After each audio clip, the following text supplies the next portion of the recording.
Graça e paz, amados. Boa noite a todos. Boa noite a você que nos acompanha através da página da Igreja Batista das Nações. Você é mais do que bem-vindo a este culto. Vamos abrir nossas Bíblias em Salmos 98.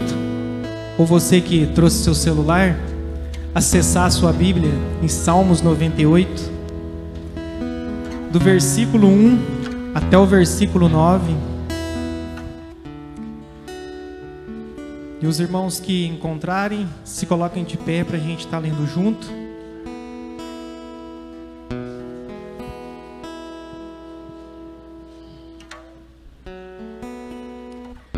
Salmos 98, do versículo 1 até o 9. Diz assim: Cantem ao Senhor um novo cântico, pois Ele fez coisas maravilhosas. A sua mão direita e o seu braço santo lhe deram a vitória. O Senhor anunciou a sua vitória e revelou a sua justiça às nações. Ele se lembrou do seu amor leal e da sua fidelidade para com a casa de Israel. Todos os confins da terra viram a vitória do nosso Deus. Aclame ao Senhor, todos os habitantes da terra. Louvem-no com cânticos de alegria e ao som de música. Ofereçam música ao Senhor com a harpa e ao som de canções, com cornetas e ao som da trombeta. Exultem diante do Senhor, o Rei. Ressoe o mar e tudo que nele existe, o mundo e os seus habitantes. Batam palmas os rios e juntos cantem de alegria os montes. Cantem diante do Senhor, porque Ele vem julgar a terra, julgará o mundo com justiça e os povos com retidão. Amém? Ontem nós tivemos um momento muito bom, um momento de unidade do corpo da igreja, onde nós nos reunimos ali no sítio do pastor Tércio. E os irmãos que tiveram presente ali, acredito que sentiu também a mesma alegria de quando nós nos reunimos, algo acontece, né? E foi um momento muito bom, onde nós falamos sobre o reino de Deus, falamos sobre o evangelho e falamos também sobre o atual momento que nós estamos vivendo, sobre política. E interessante que hoje, quando eu fui preparar esse texto para mim estar abrindo o culto, veio duas perguntas na minha mente. Qual é o motivo que nós estamos aqui nessa noite? E a segunda pergunta é: por que nós nascemos? Para que nós nascemos? E quando nós vamos estudar as culturas, amados, nós começamos a observar que todas as culturas, eles adoram algum Deus. Lá no meio do mato, existe um povo que adora um Deus. Eles criam um ídolo para si e eles adoram. Eu estive durante 30 dias na Índia, e eu nunca estive em outro país onde existe mais de 350 milhões de deuses diferentes que eles adoram. E por que eu estou falando isso? A grande pergunta não é como nós adoramos a Deus. A grande pergunta é quem nós estamos adorando. Infelizmente, nós estamos sim vivendo um atual momento onde muitos políticos estão tomando os corações dos cristãos. E tudo aquilo que toma o nosso coração, tudo aquilo que toma o centro do nosso coração, ele se torna um ídolo. Ele se torna um Deus do qual nós adoramos. E é para isso que nós nos reunimos. Para nós entendermos que existe somente um propósito quando nós nos reunimos: adorar somente a Deus, aquele que é digno de receber o nosso louvor e a nossa adoração. É para isso que nós nascemos, para um só propósito: adorar somente o nosso Deus. E eu quero dizer algo para você, meu amado. Hoje vai falar muito sobre isso. Mas não permita que nada tome o centro da sua atenção, nada tome o seu coração, a não ser Deus. Que somente o Senhor seja o único dono dos seus corações. Que somente o Senhor seja o único dono do meu coração. Porque é por causa dele que nós vivemos, nos movemos e existimos. E é isso que nós vamos fazer nessa noite: adorar o nosso Deus exaltar o nome daquele que é digno de receber toda a honra, toda a glória, todo o louvor. Clamar poder e majestade, louvores somente ao Rei. Senhor, como é bom nós estarmos aqui neste lugar, como igreja do Senhor. Temos, Senhor Deus Pai, a liberdade de exaltar o seu santo nome. Temos a liberdade de vivermos em um país onde nós podemos, Senhor, declarar a nossa fidelidade ao Deus do qual nós cremos.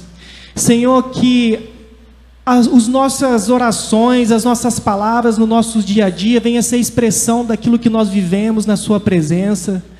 Senhor, que nesta noite, cada vida que entrou aqui, Senhor, que venha somente por um só motivo, Senhor, adorar o Senhor e deixar os seus ouvidos sensíveis para receber aquilo que de antemão o Senhor preparou para a tua igreja, Pai. Nós sabemos que quando a tua igreja se reúne, algo acontece, porque o Senhor nos diz que aonde estiver 2 ou 3 reunidos em seu nome, ali o Senhor estaria presente. E nós cremos que o Senhor já está presente neste lugar, Pai.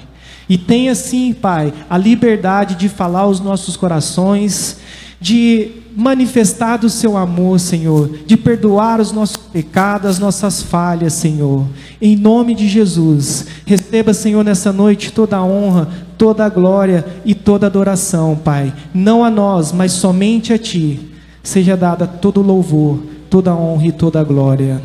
Vamos adorar o Senhor, vamos louvar o Senhor. A palavra do Senhor diz que todo ser que respire, louvem ao Senhor. Então louve ao Senhor neste momento e exalte seu santo nome. Aleluia.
Glórias a teu santo nome, Senhor.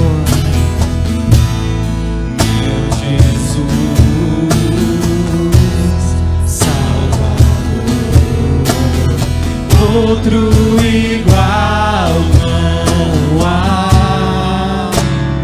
Todos os dias quero louvar as maravilhas de teu amor.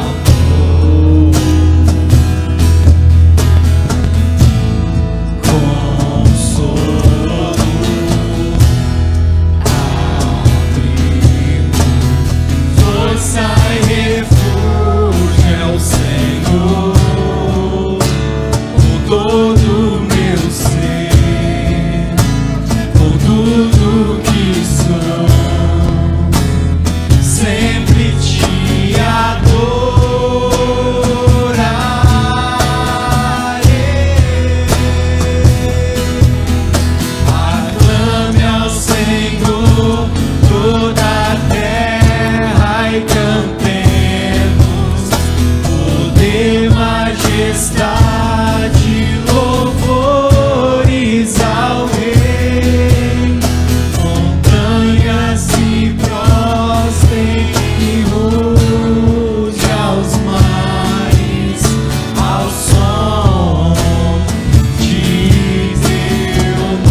Aleluia.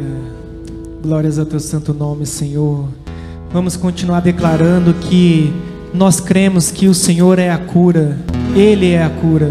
Ele é a cura para as nossas saúdes, sim, mas Ele é a cura para o nosso Brasil. Ele é a cura para a nossa nação.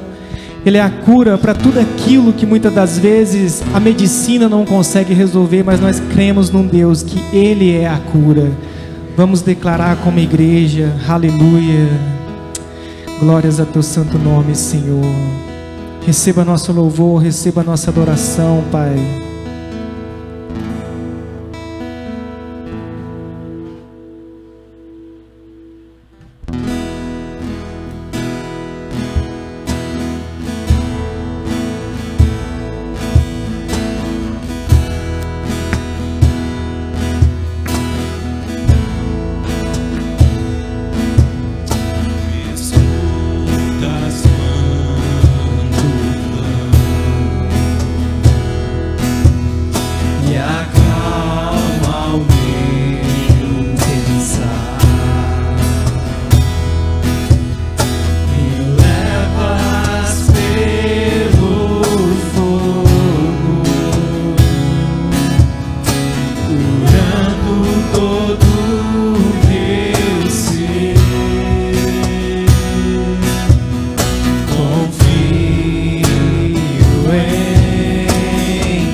Aleluia.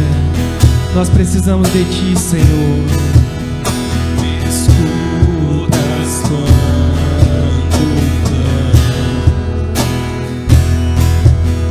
e acalma o meu pensar. Me levas pelo fogo, curando todo o meu ser. Confio em Ti, confio em Ti. Creio que Tu és a cura. Creio que és tudo para mim.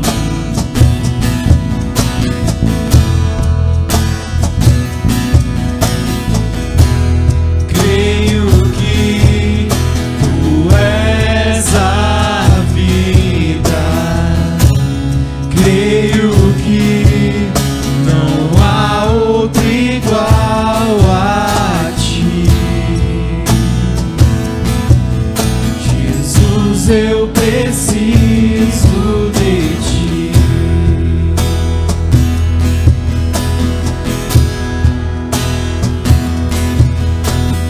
Nada é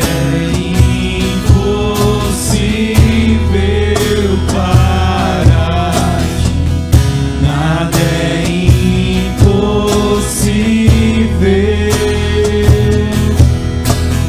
Nada é impossível.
Nós precisamos de Ti, Senhor. Não há outro igual a Ti, Pai. Amém. Os amados tenham a liberdade durante esse próximo louvor de estar trazendo até o gasofilácio do Senhor os seus dízimos e as suas ofertas. Mas antes de trazer o seu dízimo e as suas ofertas, que a sua vida possa ser uma oferta diante da presença do Senhor. Ore ao Senhor este momento. Coloque diante dele a sua vida, a sua casa, o seu relacionamento, a sua família. Tudo aquilo que você tem, coloque diante do Senhor neste momento.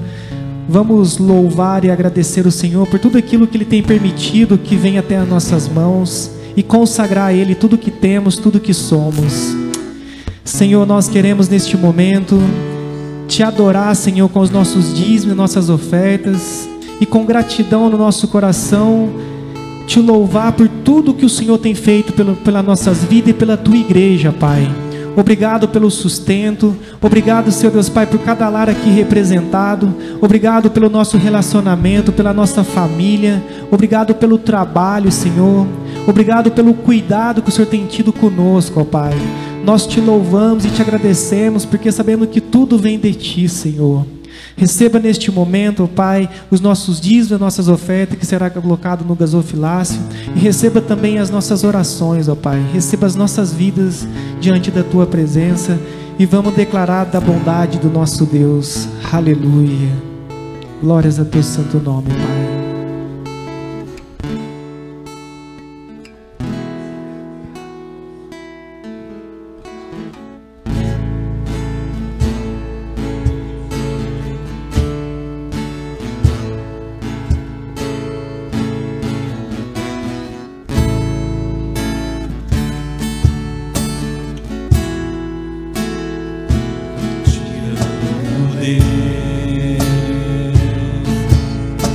Tua graça nunca falha. Todos os dias eu estou em Tuas mãos.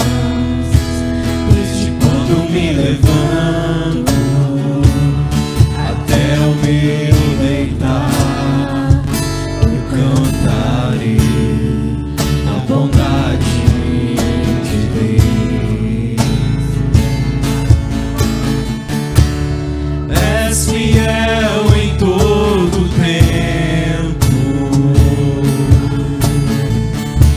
em todo tempo Tu és tão bom.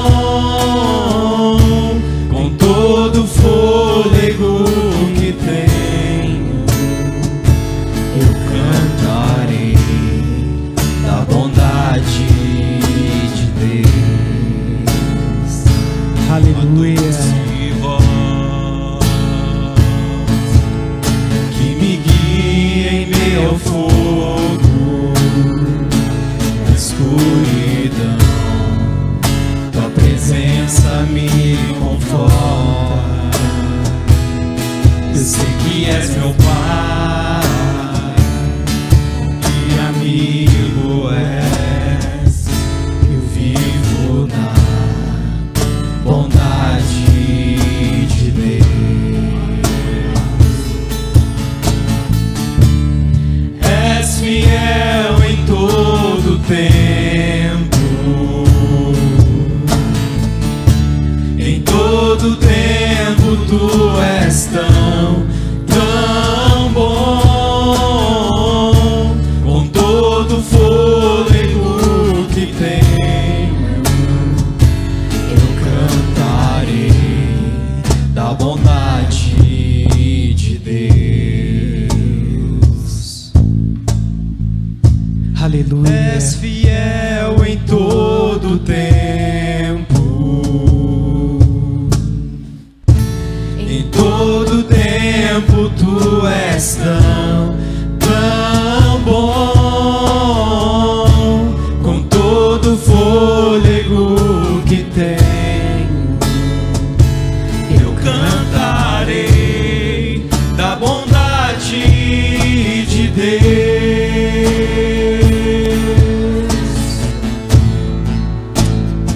Aleluia. Tua bondade me seguirá, Senhor. seguirá, Senhor. Eu me rendo a ti, te dou meu ser e entrego tudo a ti. Tua bondade me seguirá, Senhor. Tua bondade me seguirá, Senhor. Tua bondade me seguirá, Senhor. Eu me rendo a ti, te dou meu ser e entrego tudo a ti. Tua bondade me seguirá,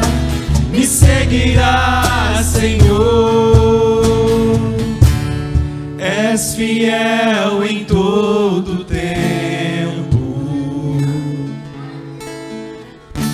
em todo tempo tu és tão bom. Com todo fôlego que tenho, eu cantarei da bondade de Deus.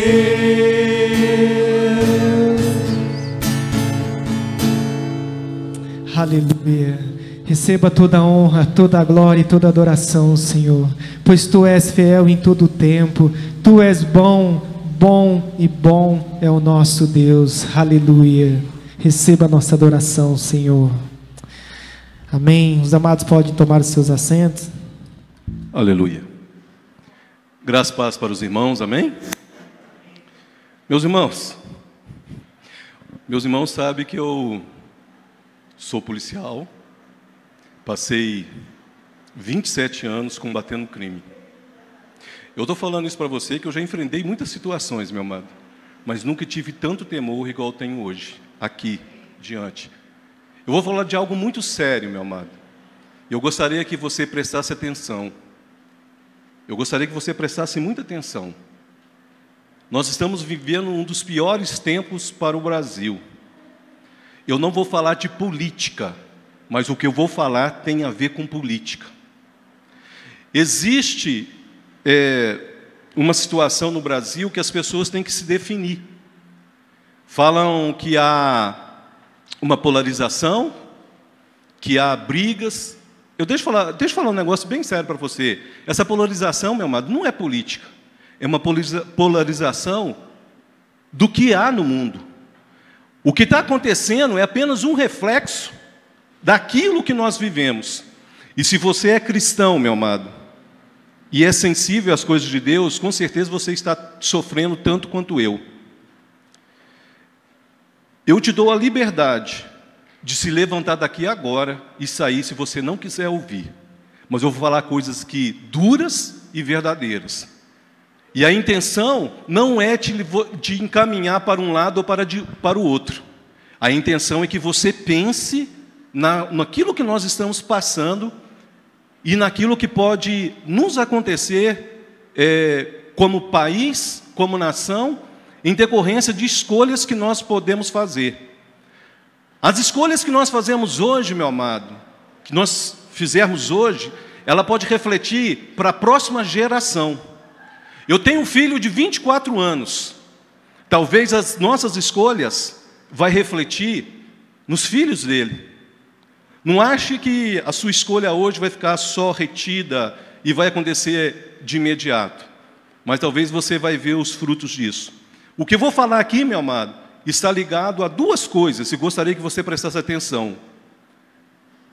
O que a Bíblia ensina e o que a história nos mostra. Amém? Eu vou falar de fatos que está na Bíblia, para abrir a sua mente, e de fatos históricos, para você ver e escolher um caminho. Amém? Os irmãos estão entendendo? Aquele que está nos assistindo, você tem a liberdade de, se quiser, desligar agora e sair. E você que está aqui, meu amado, eu estou sendo bem sincero, eu estou fazendo o que Deus pôs no meu coração. Você tem a liberdade de se levantar e se retirar. Eu não vou ficar com raiva de você, e muito menos o pastor ou alguém aqui, porque aqui nós somos livres. E nós ficamos... Eu vim para cá porque eu quis, amém? Porque eu tenho necessidade de adorar a Deus, amém? Então eu estou falando isso para que você possa pensar naquilo que Deus vai falar com você nessa noite. Amém? Dito isso, a partir de agora, tudo que eu falar aqui é de inteira responsabilidade minha. Meu nome é Anderson Luiz Fazignon, sou brasileiro, casado, moro na cidade de Varginha, sou cristão há quase 30 anos, sou casado com a dona Karina que está ali, tenho um filho que está em casa, não veio no culto, já tem um bom tempo que ele não vem.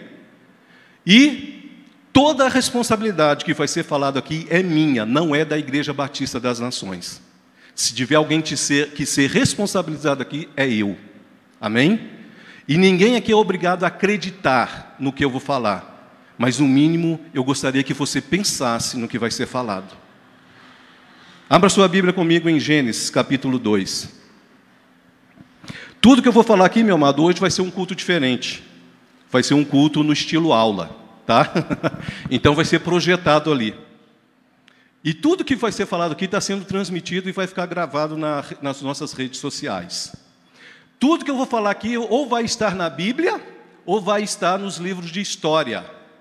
E num site que chama Missão Portas Abertas. Amém?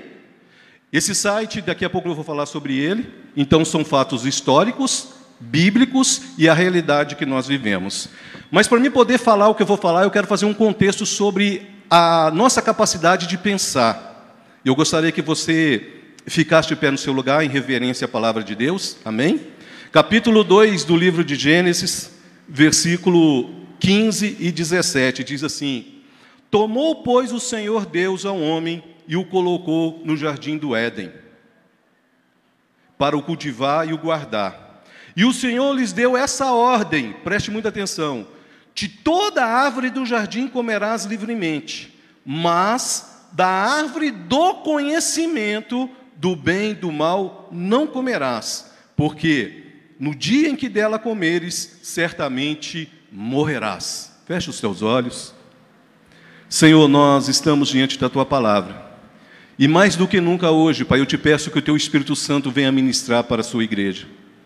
Eu me coloco diante de Ti, Senhor, com temor e tremor, como o Senhor sabe que meu coração está agora. Que eu não fale nada de mim, e nada humanamente falando, mas eu te peço que o Teu Espírito Santo hoje, Pai, quebre os calabouços mentais que ainda restam em nossas mentes sobre aquilo que a Tua verdade expressa. Senhor, vivemos tempos difíceis no Brasil e nunca foi tão necessário o homem conhecer a Tua verdade e a história do mundo para poder escolher caminhos retos diante do Senhor. Pai, que nenhum engano saia da minha boca e que nada, Senhor, que venha tirar, Senhor, a atenção desse irmão que está assistindo ou está aqui presente, mas que ele possa, Senhor, meditar, pensar em tudo que vai ser falado. Senhor, eu te peço que não seja eu, mas o Teu Espírito Santo a ministrar. E que Ele venha esmuiçar, Pai, os calabouços, Senhor, mentais que estão aqui e daqueles que estão assistindo, para que nós possamos, Senhor, ser livres para fazer escolhas certas segundo os Teus princípios. Em o nome de Cristo Jesus. Amém e amém. Podeis assentar. O maior engano, meu amado, que nós temos ouvido nos últimos tempos é que a igreja não pode falar de política. Isso é uma mentira do diabo. Em todo livro da Bíblia, você vai ver que Deus nunca tirou um homem do cenário político. A história de Israel é uma história política. A história dos reis fala de governadores. Leia, por favor, o livro de Esther. O livro de Esther é o único livro da Bíblia que não cita o nome de Deus. E está totalmente envolvido com governar, com governo, com a situação de um povo diante de um governante e de pessoas que querem o mal de um povo. É o livro de Esther, leia, é um livro pequenininho, acho que é 8 capítulos. Pequenininho, não se cita o nome de Deus, mas conta a história de um povo diante de um cenário político. Amém? Então, meu amado, quem fala para você que pastores, padres, seja lá quem for, que prega a palavra de Deus, não pode falar de política, ele está te enganando. Ele está usando da mentira para te convencer que você não deve ouvir aqueles que te lideram. E se você não ouve quem te lidera, meu amado, você está fadado a seguir caminhos que não são os caminhos do Senhor. Os irmãos me conhecem aqui, eu conheço o pastor há mais de 20 anos, os irmãos me conhecem aqui há mais de 16 anos de ser membro dessa igreja, mas os irmãos me conhecem desde quando a igreja lá de Inaterça foi fundada. Os irmãos conhecem o meu caráter, sabem de quem eu sou e como eu trato as coisas. Então, meus irmãos, eu jamais subiria aqui para poder falar algo que fosse para poder te enganar, porque eu não preciso te enganar, mas eu preciso falar a verdade. Pode ficar tranquilo, eu não falar nem de candidato A, nem de candidato B, eu vou te falar de situação política dentro de uma visão bíblica e dentro da história que está no mundo. Amém? E você julgue se o que eu estou falando aqui é a verdade ou a mentira. E depois de julgar, julgue os seus atos no dia 30 de outubro. Amém? Porque tem a ver com o que vai acontecer no dia 30 de outubro. Meu amado, quando Deus criou o homem, Ele deu apenas uma coisa para o homem: o direito de escolher. Amém? Coloco você no jardim, você pode comer de tudo o que quiser. A única coisa que você não deve comer, Adão, é da árvore do conhecimento do bem e do mal. Amém? E o que acontece, meu amado?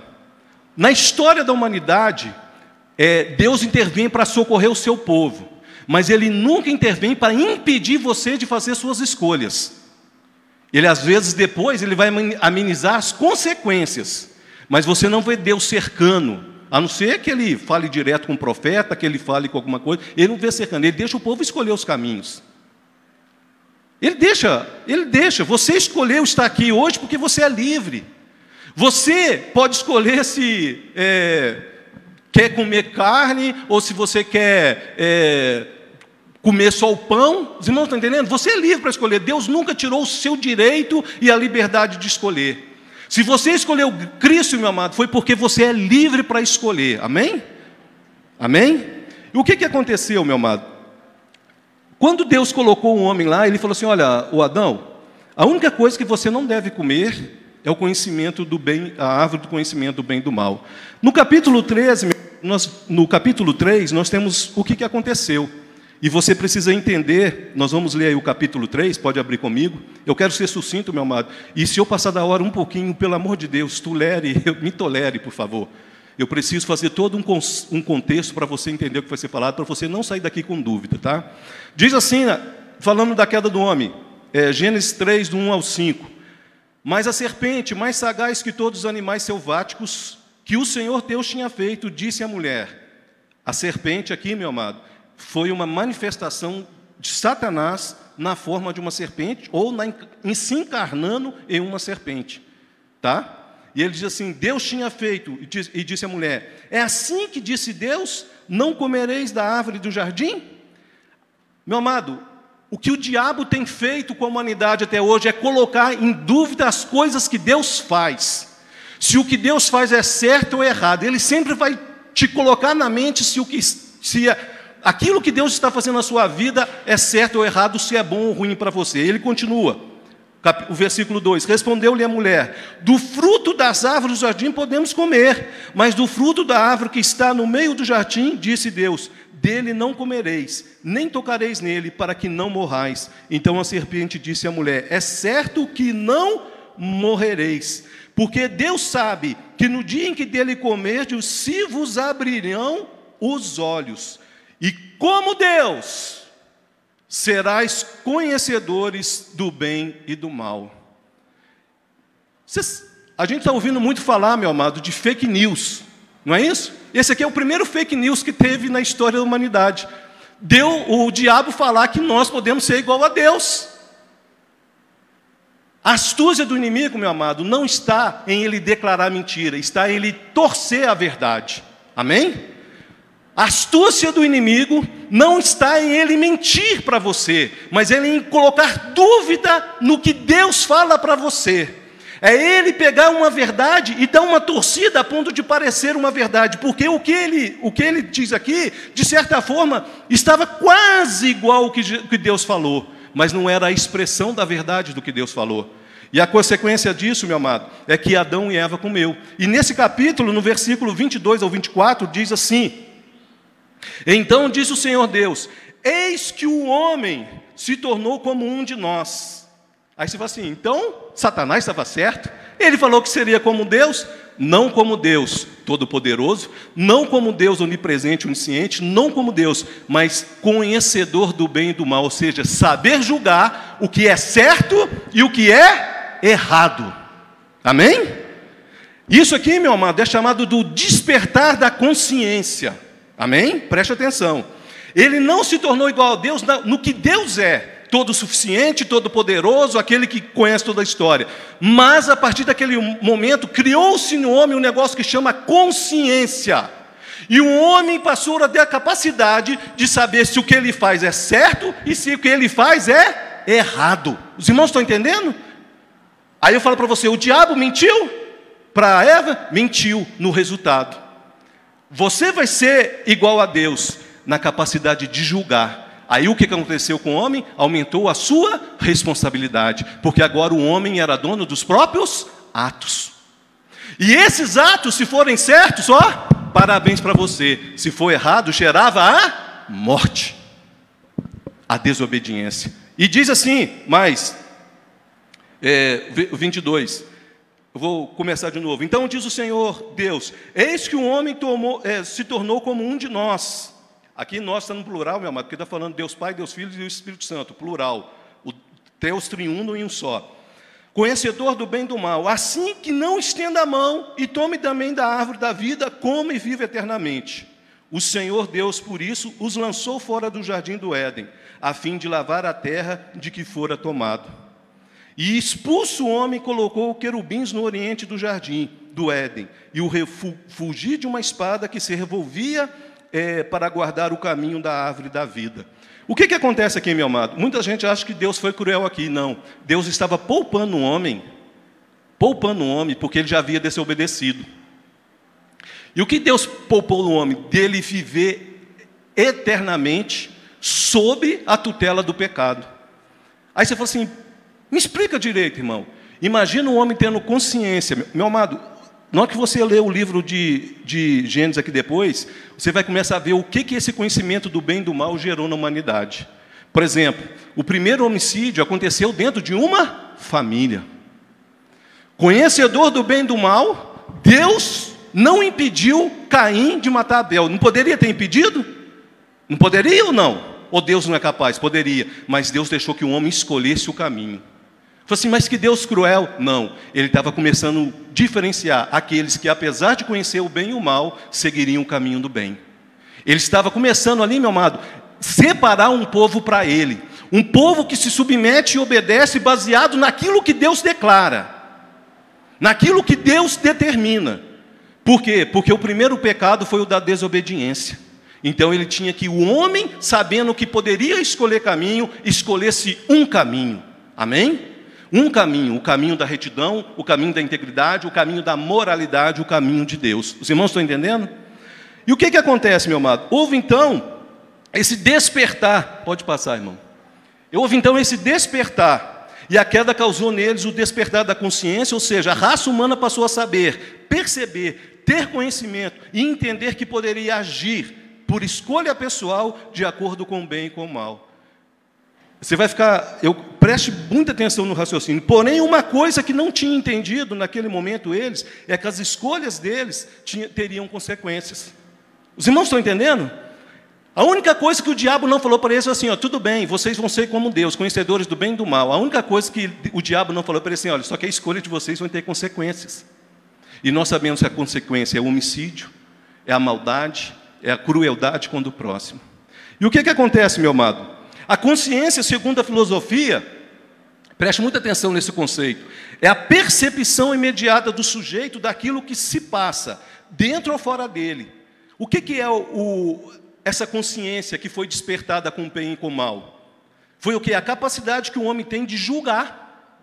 Julgar se o que está acontecendo em volta dele é bom ou se é ruim. É o conhecimento que um homem, a raça humana, possui dos seus próprios pensamentos, sentimentos e atos. Quem aqui nunca se sentiu mal de ter feito algo errado? Quem aqui nunca se sentiu? Ou você sente bem quando você faz o mal? É porque a sua consciência, meu amado, ainda está mais próxima de Deus do que das trevas. Eu posso falar, meu amado, Eu conheci homens mal por natureza. Eu posso falar, conheci homens que era pura maldade, que a consciência dele estava tão impregnada de trevas, que ele não se tinha nenhuma compaixão, nenhuma dó do próximo. Do próximo. Eu vi, meu amado, homem matar mulher a machadada. Eu vi, meu amado, filho matar pai. Eu estou falando de coisas que eu vivi. E se você fala que isso é normal, não é. O homem se distanciou tanto de Deus por causa das escolhas dele, que cada vez o mundo está indo para uma trajetória pior. A consciência, essa consciência, meu amado, ela é dividida em duas partes. Ela pode ser espontânea, né, imediata, que ela é espontânea, caracteriza por ser aquilo que remete à existência do homem perante si mesmo. Ou seja, essa consciência imediata é você estar numa circunstância e você julgar assim, isso aí é errado. Amém? Os irmãos estão entendendo? Isso é errado. Você tem a capacidade de olhar uma cena lá fora, alguma coisa acontecendo e falar assim, isso aí é errado, porque essa consciência faz isso. E tem a consciência refletida, ou secundária, que é a capacidade do homem de recuar perante seus pensamentos. É quando vem na sua mente assim, uma pessoa tira você do sério e você fala assim, eu vou matar ele. Mas aí a consciência faz o quê? Essa consciência refletida, você para e pensa... Consciência refletida, isso não é normal, isso não é de mim. Aí você reflete e você não toma aquela atitude. Os irmãos entenderam? Você julga o que está à sua volta e julga os seus próprios atos. Amém? E o que acontece, meu amado? A consciência é a essência do ser, é a fonte do conhecimento e da verdade. É baseado nessa consciência que você julga se o que eu estou falando aqui é verdade ou se não. É com essa consciência, baseada nas suas experiências, que você é capaz de julgar com conhecimento. Quando a gente nasce, a gente não tem uma consciência plena. Por isso que eles falam que a criança é inocente. Mas à medida que ela vai tendo experiências, meu amado, à medida que ela vai tendo experiência, o que acontece? Ela vai criando essa consciência. O que acontece? O apóstolo Paulo vai falar sobre isso de uma forma bem enfática. Em Romanos, que mesmo que o homem não conheça a Deus, o homem não pode falar que não tem essa consciência. Romanos capítulo 2, versículo 12 está ali. Por favor, toda vez que o slide aparecer aqui, você guarde o que está escrito em destaque em amarelo, tá? Diz assim Romanos 2,12: assim, pois, todos os que pecaram sem lei, ou seja, mesmo que alguém não conheça a Bíblia, a lei aí está falando da Bíblia. Mesmo que alguém não conheça a Bíblia, é o que Paulo está falando. Olha o que ele fala. A lei também sem lei perecerão. Ou seja, mesmo que ele fale que não teve a oportunidade de ouvir o Evangelho e o que está escrito na Bíblia, ele vai perecer pelos atos dele. Aí diz assim, e todos os que com a lei pecaram, mediante a lei serão julgados. Se conhece, será julgado de acordo com o que está aqui. Os princípios que estão aqui. E Paulo continua. Porque os simples ouvidores da lei não são justos diante de Deus, mas o que pratica a lei há de ser justificado. Se você sabe os princípios que estão aqui, e você segue os princípios que estão na palavra de Deus, você vai ser justificado segundo os princípios que você segue. E Paulo continua, preste atenção. Quando, pois, o gentio, o que é o gentio, meu amado, na Bíblia? É aquele que não conhecia a palavra de Deus, os princípios. Deixa eu falar algo para você, meu amado. Deus não deu religião para o homem. Preste muita atenção no que eu estou falando aqui. Deus nunca deu religião para o homem. Deus deu princípios. Deus nunca falou para o homem, faça isso, faça aquilo. Ele deu cerimônias religiosas que expressavam princípios que ele queria ensinar. Mas os homens não entenderam. Entenderam só a religião. O que Paulo está falando é assim, olha, quando o gentil que não conhece isso, aí ele fala assim, que não tem a lei, procedem por natureza de conformidade com a lei, não tendo a lei, servem eles de lei para si mesmos. Ou seja, mesmo que a pessoa não conheça os princípios de Deus, mas por causa do conhecimento do bem e do mal que foi iniciado lá na queda, você fala assim, então foi bom? Não foi bom, meu amado, porque nós éramos para estar vivendo na inocência, sem conhecimento, e jamais nós teríamos o desejo de matar alguém. Amém? Nós jamais teríamos o desejo de trair a esposa. Nós jamais teríamos o desejo de fazer coisas que são contra os princípios de Deus. Deus só deu esses princípios porque, como o homem passou a ser conhecedor do bem e do mal, Deus falou assim, eu vou te dar uma cartilha, e esses aqui é os meus princípios. Se você seguir aqui desse jeito, você vai viver. se você seguir desse outro jeito, você vai morrer. Ele estava falando da morte eterna. Por isso que ele tirou o homem lá do Éden, para que o homem não tomasse do fruto da vida, que nós vamos saboreá-lo, né, na eternidade, para que o homem tivesse a oportunidade de não viver eternamente no pecado, e a consequência do pecado era a morte eterna, separado de Deus, sofrendo. Os irmãos entenderam o raciocínio? E ele fala aqui então assim, ó, versículo 15: estes que não conhecem a Deus mostram a norma da lei gravada no seu coração, testemunhando-lhes também a consciência e os seus pensamentos mutuamente, acusando-o ou defendendo. Aonde é feito o julgamento dos seus atos? Na sua consciência, nos seus pensamentos. Foi o despertar do bem e do mal. Você consegue sim, meu amado, saber o que está certo e o que está errado. Quando você vê alguém falar alguma coisa na televisão, nesses tempos que nós estamos vivendo, você consegue sim julgar se aquilo que ele está falando é verdade ou é mentira, se o que ele está falando é justo e reto ou se não é. E se você escolhe, meu amado, princípios que são contrários aos princípios de Deus, você está tomando um caminho segundo o teu coração, que às vezes pode estar desviado dos princípios de Deus. Estou sendo bem direto, meu amado, bem direto para você entender. Eu vou repetir: estes homens que não conhecem Deus mostram a norma da lei gravada no seu coração, testemunhando também a consciência e os seus pensamentos mutuamente, acusando-o ou defendendo. Ou seja, qualquer atitude que nós tomamos, meu amado, por mais que nós não conhecemos a Bíblia, a sua consciência vai falar assim: o que você fez é injusto. Você faz alguma coisa com alguém, a sua consciência fala assim: isso que você fez não deveria ser feito. É ou não é? Estou falando alguma mentira? A sua consciência, meu amado, ela te acusa ou ela te defende. E às vezes você faz alguma coisa e você fala assim: eu não deveria ter feito isso, mas a sua consciência assim, você fez segundo os teus princípios. Aí ela te justifica. Os irmãos estão entendendo? O que acontece, meu amado? A consciência é a essência do ser humano. É a essência do ser humano e a fonte do conhecimento da verdade, né? Como o apóstolo Paulo dessa consciência, como nós vimos. Eu vou passar para o próximo. E é justamente aí nessa consciência, meu amado, e pensamento, que se trava a maior batalha espiritual. Agora preste atenção que você vai entender o que está acontecendo no Brasil. É dentro dessa consciência, eu rio, meu amado. Não se assuste que eu vou falar, eu rio de algumas pessoas falando sobre batalha espiritual. Aí fala de demônio que desce, aí fala que o demônio chegou, aí fala que pegou espada de fogo, quando na realidade a maior batalha espiritual está aqui. É o bem e o mal querendo submeter os seus pensamentos e a sua consciência. O que está acontecendo hoje no Brasil, meu amado, é a maior batalha espiritual na consciência dos seres humanos do Brasil. Duas opções que temos, e a gente infelizmente está perdido nisso. Muitas pessoas estão perdidas, por quê? Porque não julgam segundo a reta justiça que está na palavra de Deus. Julgam pela aparência, julgam pelas falas, mas não sentam, ou no mínimo não falam assim: Senhor, não me deixe ficar confundido, que eu escolho os teus princípios, e não aquilo que pode me levar para o mal. O método de engano que a serpente usou com Eva, lá em Gênesis, né, foi o de distorcer o significado da proibição de Deus, e então ridicularizá-la na sua forma. O que a serpente falou? Não, Eva, ele pegou uma verdade e deu uma torcida nela. Não, Eva, você não vai morrer, mas eu tinha falado o quê? Você vai morrer. Ela falou: não, você não vai morrer, você vai ser igual a ele, conhecedor do bem e do mal. Despertou a consciência. O tentador fingiu surpresa diante da ordem vinda de Deus. Ah, mas foi isso que ele falou? E procurou abalar, preste atenção, meu amado, procurou abalar a fé da mulher, semeando em sua mente dúvida, suspeitas, né, e suspeitas falsas. Aí vai ter uns errinhos de digitação ali, meu amado, não repara não, tá? O que a serpente fez na mente da mulher? Colocou dúvida e despertou o que? Suspeita. Será que Deus está sendo bom?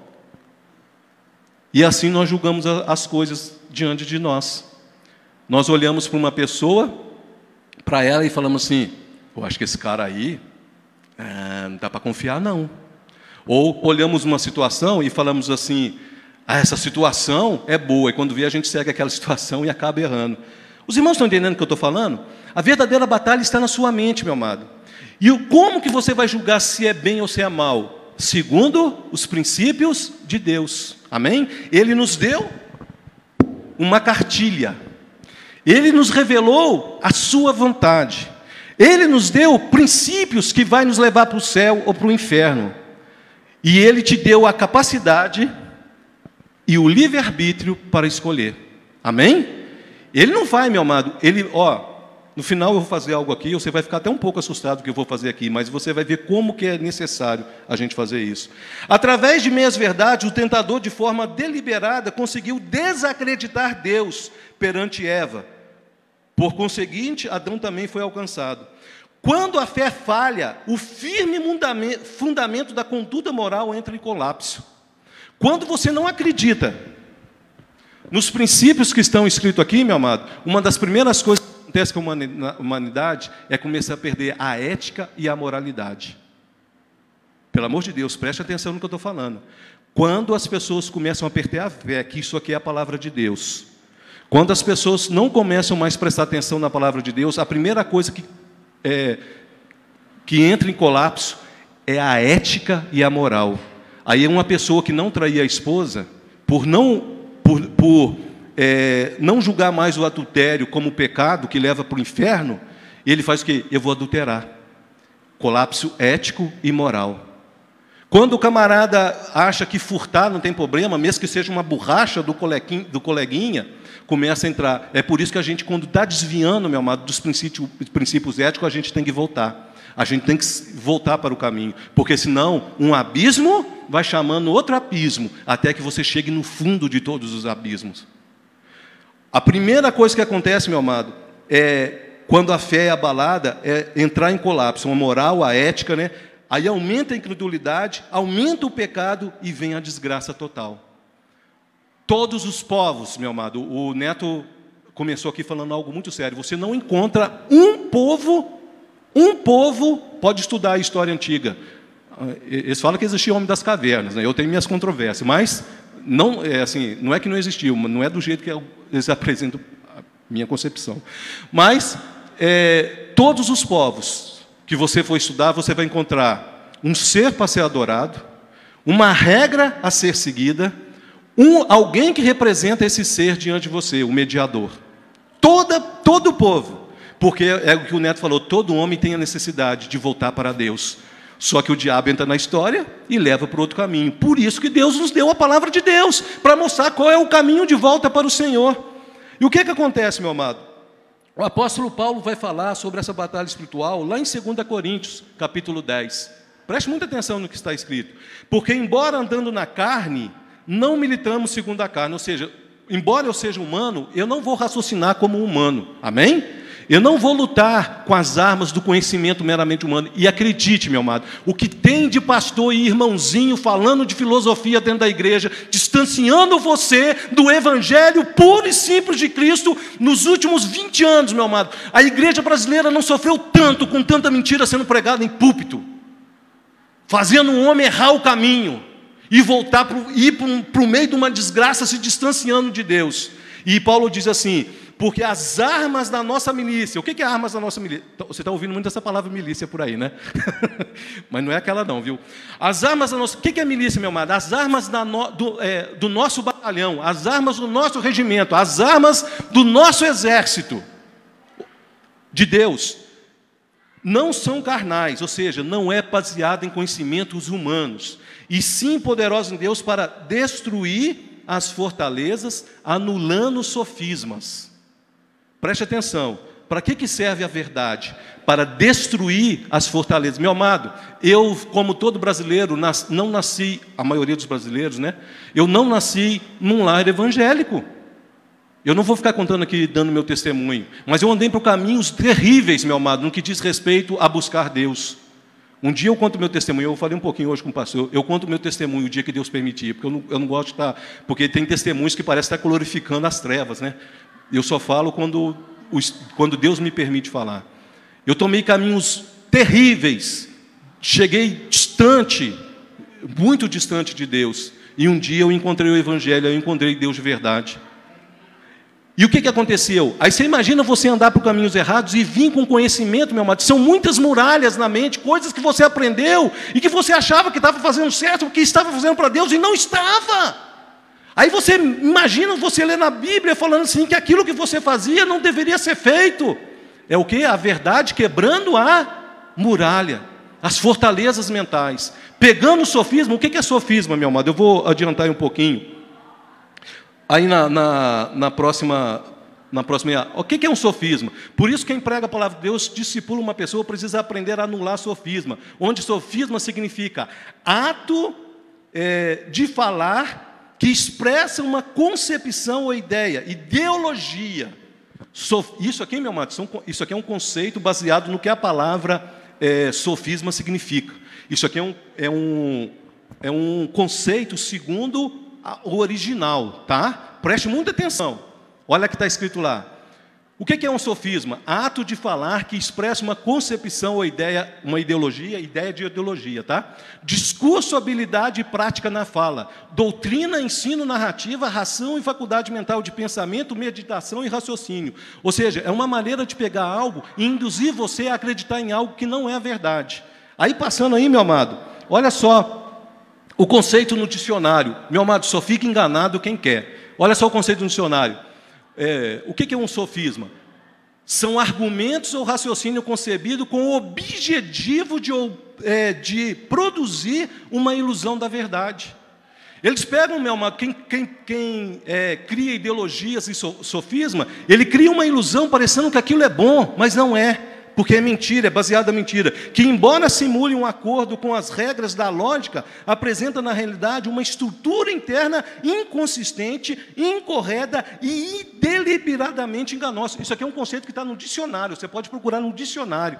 O que é o sofisma? É alguém pegar algo, uma ideia, uma ideologia e falar para você que aquilo é certo. Aí você fala assim, no meu ponto de vista é certo, mas e segundo os princípios de Deus? Porque a reta justiça nos manda julgar as coisas segundo a reta justiça. E a reta justiça é a palavra de Deus. Ainda segundo o dicionário, sofisma é uma argumentação, um conjunto de ideias ou ideologias que aparenta verossimilhança ou veridicidade, ou seja, parece a verdade, mas que comete involuntariamente ou não, preste atenção, involuntariamente ou não, ou seja, quando o cara aprende a criar um sofisma, quando ele fala sem conhecimento, ele está agindo involuntariamente, amém? Vocês não estão entendendo? Mas quando ele cria com a intenção de te enganar, meu amado, ele é o pior de todos os anticristos da terra. Ele é um filho do diabo proferindo mentiras. Estou sendo bem claro para você entender. Por quê? Porque ele pega algo que ele sabe que é mentira e faz as pessoas acreditar. Continuando, meu amado. Encerrando o discurso lá, né? Porque se você ler o capítulo 10 de 2 Coríntios, você vai ver que Paulo vai continuar até no capítulo de número 13. Mas olha só o que ele diz no capítulo, nesse capítulo aí, no capítulo 11. Ele diz assim, eu vou pular, meu amado, para a gente adiantar. Você lê na sua casa o capítulo 10, deixa eu só conferir aqui. O capítulo 10, aí você vai passar no capítulo 11, meu amado. No capítulo 11, ele vai encerrar um discurso e depois ele vai para o capítulo 12 e 13. Lê esse capítulo, você vai ver que ele está fazendo um comentário sobre sofisma, sobre mentira. Aí ele fala assim, mas receio que assim como a serpente enganou a Eva, com a sua astúcia, assim também seja corrompida a vossa mente, e se aparte da simplicidade e purezas devida a Cristo. Ou seja, ele está falando assim, olha, ele faz lá a pregação do capítulo 10, ele fala das fortalezas mentais. No capítulo 11, ele fala assim, olha, eu tenho medo que vocês, ó Coríntios, acreditem em tanta mentira que separe vocês da simplicidade do Evangelho. E andando aí para frente, meu amado, eu vou entrar agora, eu fiz essa introdução para você entender o que nós vamos falar agora, porque nós vamos entrar agora um pouquinho sobre a história da humanidade. E eu não estou fazendo aqui um sofisma. Eu vou usar fatos para te mostrar, eu gostaria que você prestasse muita atenção. Eu não quero entrar, meu amado, na história da igreja primitiva, da perseguição que Roma fez contra ela. Você sabe por que os cristãos foram perseguidos severamente no Império Romano? Estude a história de Nero, o imperador romano. Nero, meu amado, ele queria construir um palacete, um palácio em Roma. Só que lá já tinha muitas casas de senadores romanos. Preste muita atenção, senadores romanos. E, por favor, estude história. tinha várias casas de senadores, de gente da política alta lá. O que ele fez? Ele tacou fogo. Muita gente não sabe disso. Aí você até brinca, né? Eu sou Nero, eu coloquei fogo em Roma. O que ele fez? Ele queria construir um palácio. Se você for lá na Itália, meu amado, em Roma, e entrar em alguns museus lá, você vai ver a planta do palácio que ele queria construir. Porque eles vão contar a história para você. E o que ele fez? Ele tinha que culpar alguém pelo incêndio em Roma. Quem que ele culpou? A igreja. Aí já era perseguido, o pessoal ficou muito mais revoltado, e até então era localizado essa perseguição contra a igreja, se tornou, meu amado, generalizado no Império Romano a perseguição, por causa de uma mentira. Falou que quem colocou fogo em Roma foi os cristãos. Meu amado, o que eu vou falar aqui, você vai encontrar muita gente falando que é uma teoria da conspiração. Então eu vou falar para você, eu sou um conspirador da verdade. Amém? Por quê, meu amado? Quando o inimigo percebe que você está destruindo as fortalezas, ele precisa que você acredite em uma mentira para que você ache que o que está sendo falado é mentira.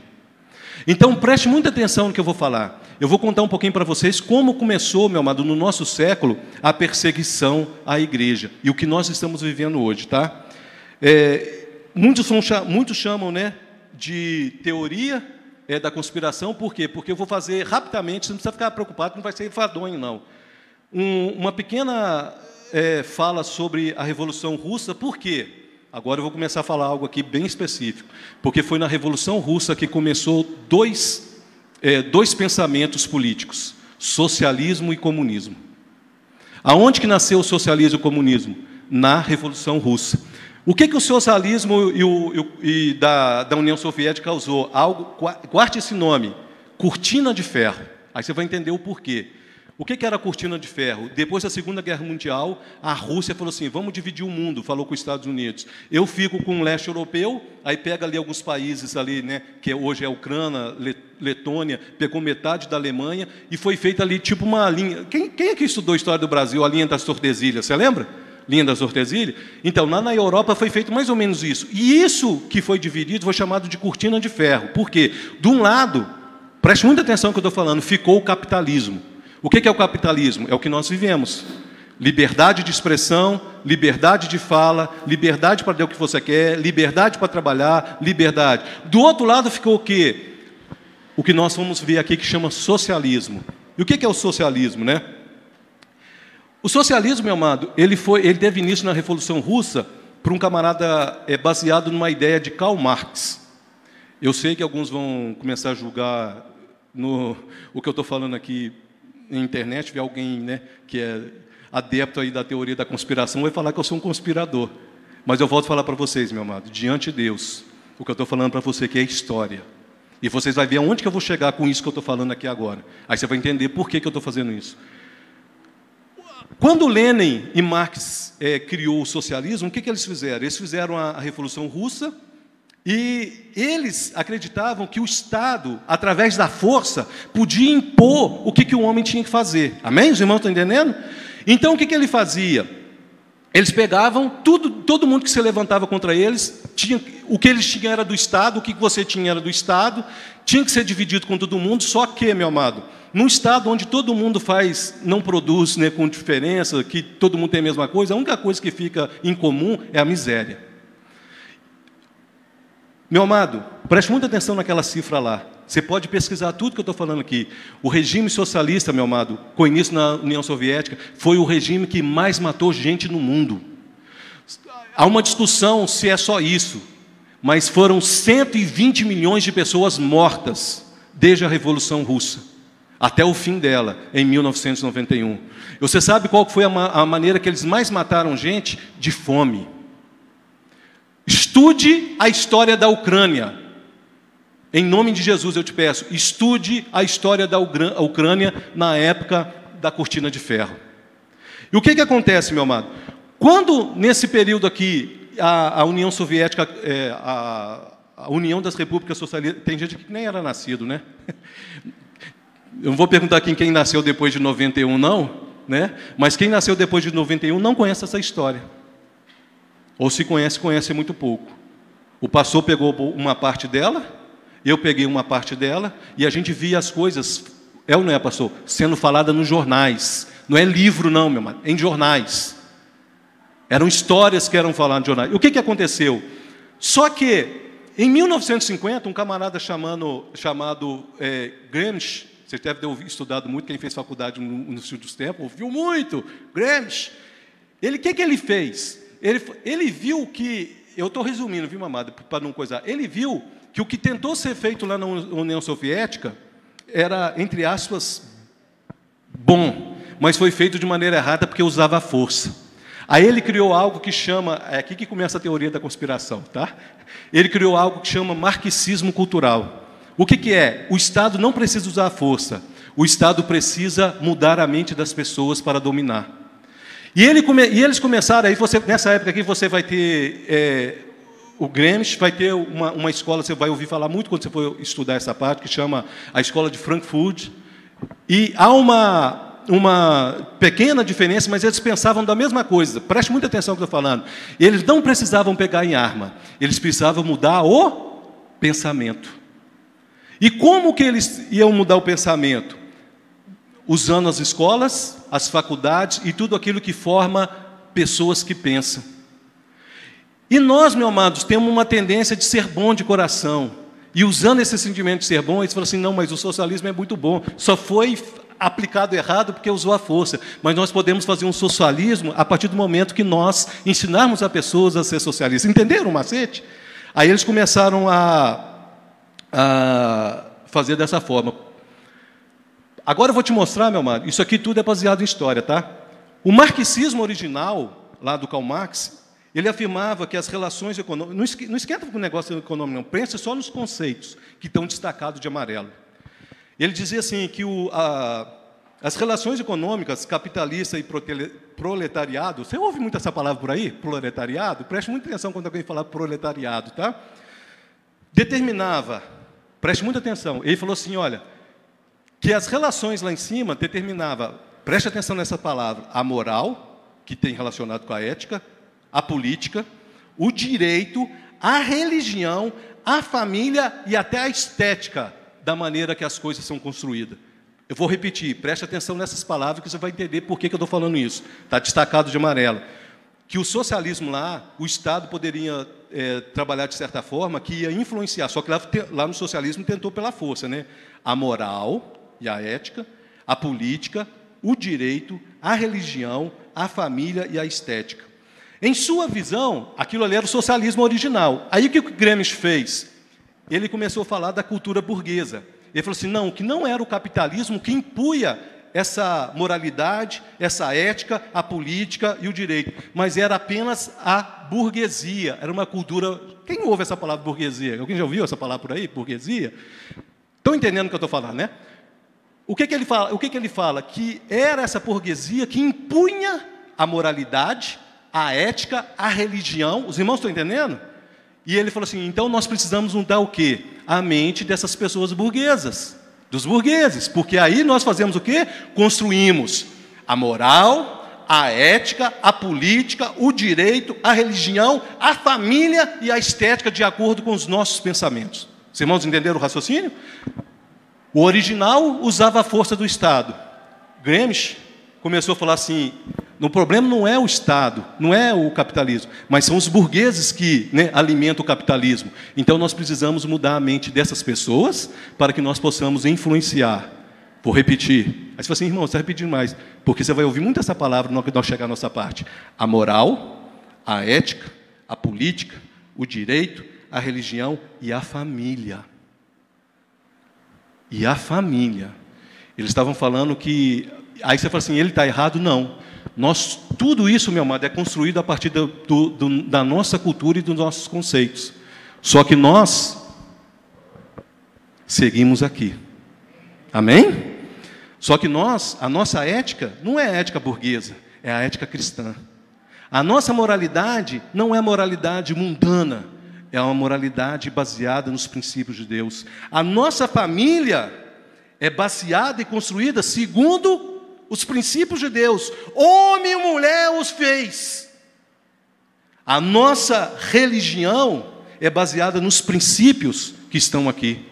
O nosso direito, que embora seja um direito romano, está baseado no que está nesse livro. Os irmãos entenderam o que eu estou falando? Amém? E o que acontece, meu amado? A partir disso, começou a ter essa batalha espiritual, tentando mudar a consciência e as ideias da pessoa. Pode passar, irmão. E quais seriam, meu amado, os valores do marxismo cultural estaria tentando implementar, segundo a teoria da conspiração? Eu sou um conspirador, viu?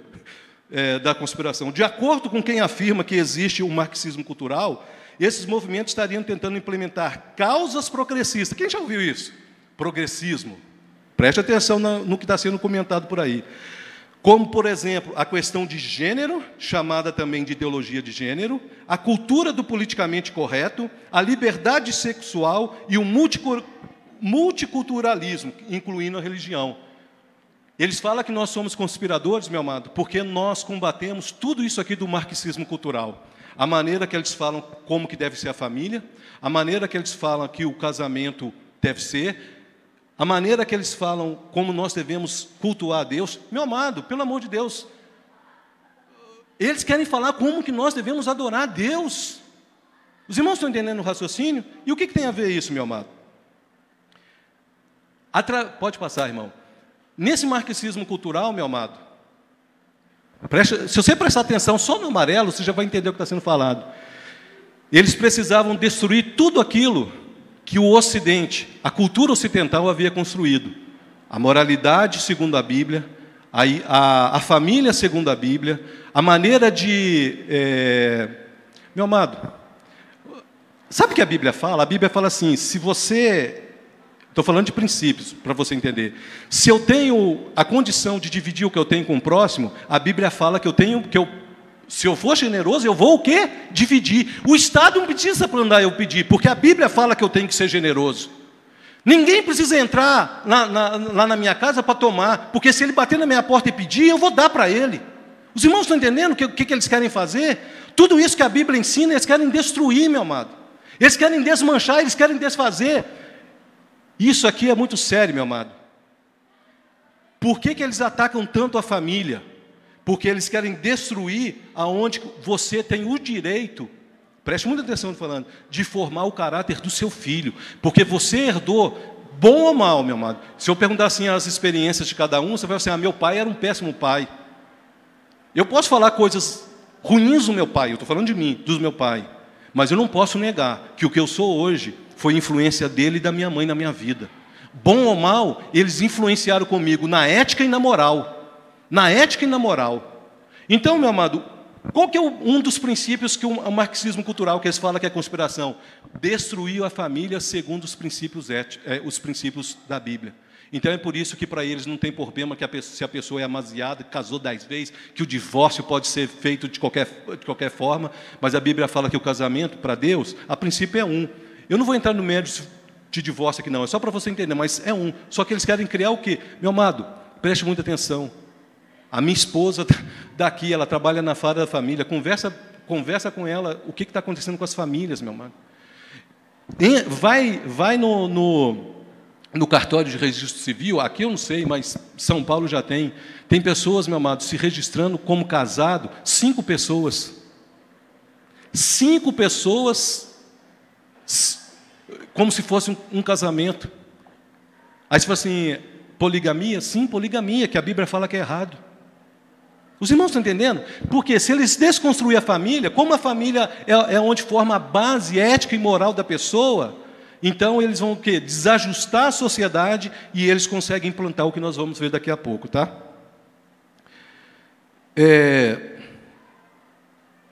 Pode passar, irmão.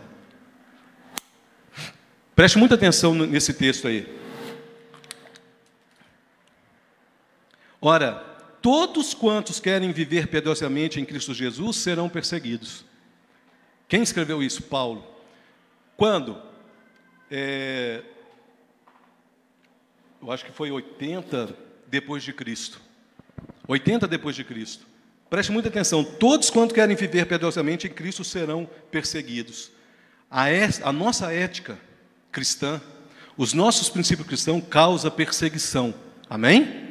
Olha só a palavra. Todos que querem viver piedosamente, o que é piedosamente? Segundo os princípios de Cristo, serão perseguidos. Quem falou isso foi Paulo. 80 depois de Cristo, mais ou menos. Mas os homens perversos e impostores irão de mal a pior, enganando e sendo enganados. Tu, porém, ele dando um conselho para Timóteo, permanece naquilo que aprendeste, de que foste inteirado, sabendo a quem aprendeste, e que desde a infância sabe as sagradas letras, ou seja, a palavra de Deus, que podem tornar-te sábio para a salvação pela fé em Cristo Jesus. Toda a Escritura é inspirada por Deus, é útil para o ensino, para a repreensão, ou seja, chamar a atenção, a correção, para a educação na justiça de Deus, a fim de que todo homem de Deus seja perfeito e perfeitamente habilitado para toda boa obra. Pode passar, irmão. Todos aqueles que querem viver piedosamente serão perseguidos. Esse homem aqui morreu esse ano. Quem aqui conhece o irmão André? Leia a história desse homem. Foi um missionário holandês. Lembra que eu falei assim, preste atenção na cortina de ferro? Ele, quando era jovem, ele viajou lá para o leste europeu e ele percebeu que a igreja lá, meu amado, estava sendo massacrada. Eu vou repetir, leste europeu, socialismo comunista. Estou falando bem alto para o pessoal entender. Socialismo comunismo, leste europeu, cortina de ferro, do outro lado capitalismo e ocidente. Ele foi fazer uma viagem, ele percebeu que lá na cortina de ferro, do outro lado onde a Rússia havia dominado, a igreja estava sendo perseguida e ela não tinha Bíblia. Eles não tinham Bíblia. E entendeu o chamado de Deus para servir cristão em países de restrição e discriminação. Onde que Deus chamou ele para servir lá? Em Apocalipse 3, 2a, que fala assim, esteja atento, fortaleça os que estão para morrer, ou seja, a igreja lá estava morrendo, amém?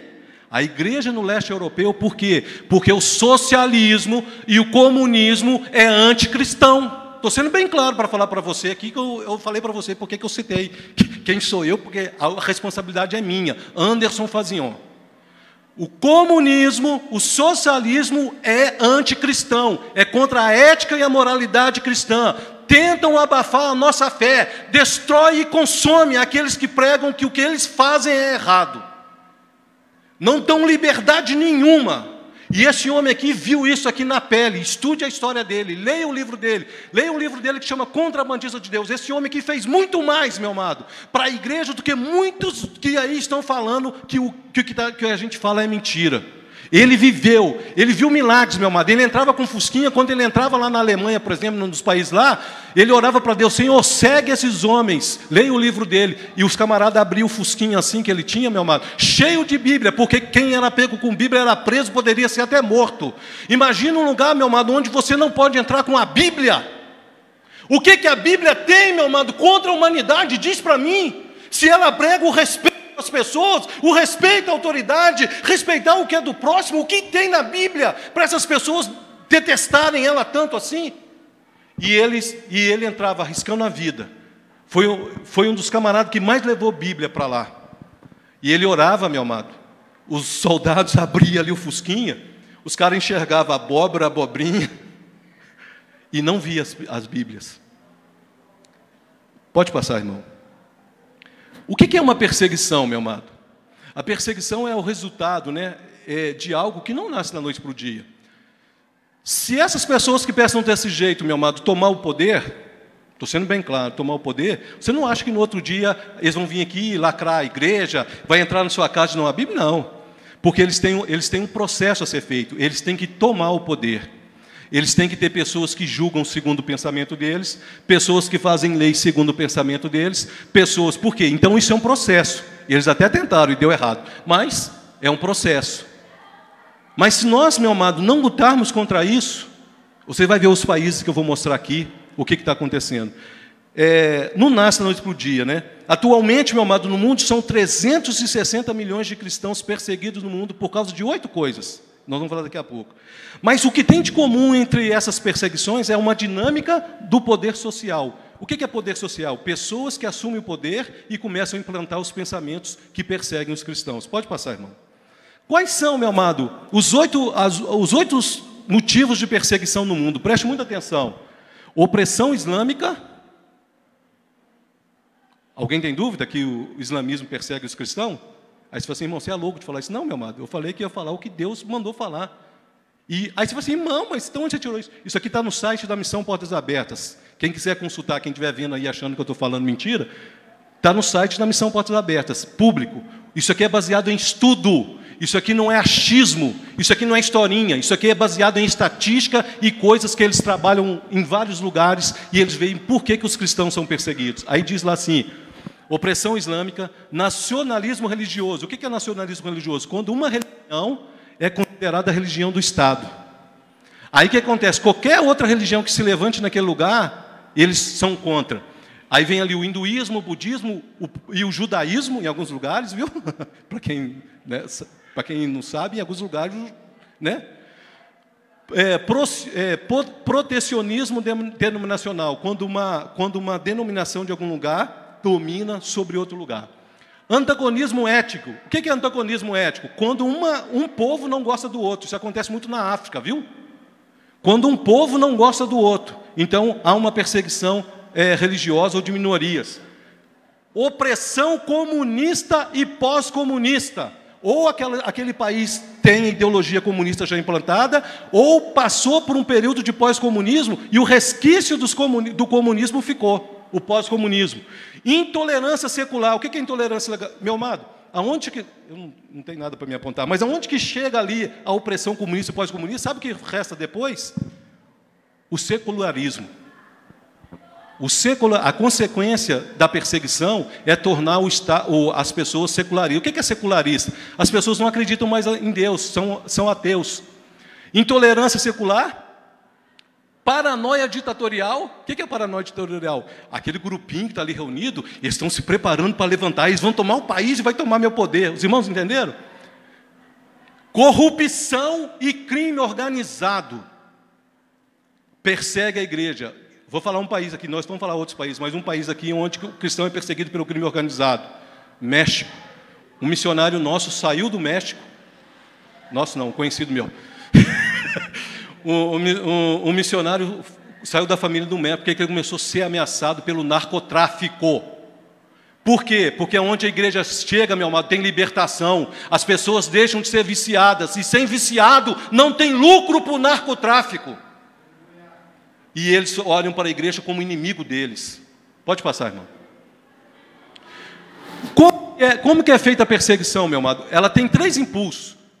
Eu já estou acabando já, viu, meu amado? São 3 impulsos. Que é o exclusivista, é sempre relacionado à forte convicção religiosa, ou seja, uma religião domina, então é exclusiva, ela que pertence ao Estado, aí vem o budismo, o hinduísmo e outros aí, então eles não aceitam outros. Preste atenção. O secularista exerce uma pressão severa sobre o indivíduo ou grupos que não aderem o quê? À ideologia. O secularismo, meu amado, oprime a igreja porque a gente não adere à ideologia dominante, que é sempre antirreligiosa ou cética, ou seja, ela é anticristã ou ela é cética. Em qual sentido? Ela não acredita em nada, então ela não aceita que você fale que você tem que crer em alguma coisa.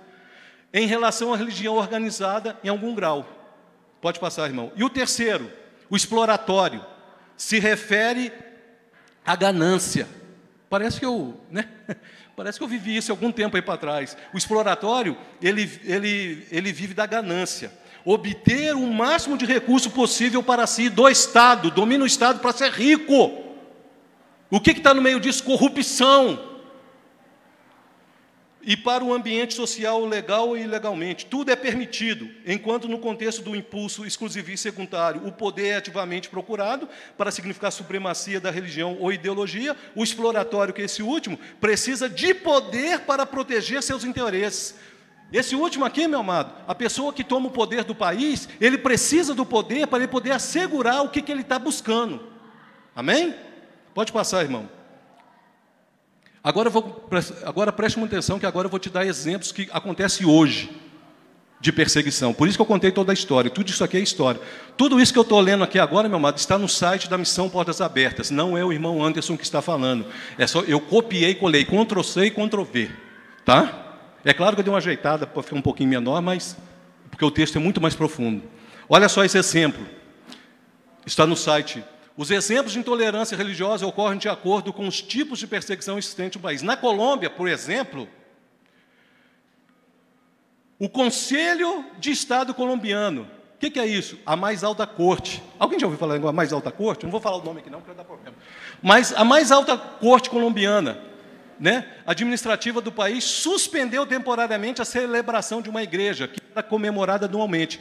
A igreja lá tinha uma comemoração anual, aquela Suprema Corte da Colômbia foi lá e proibiu a igreja de fazer a celebração.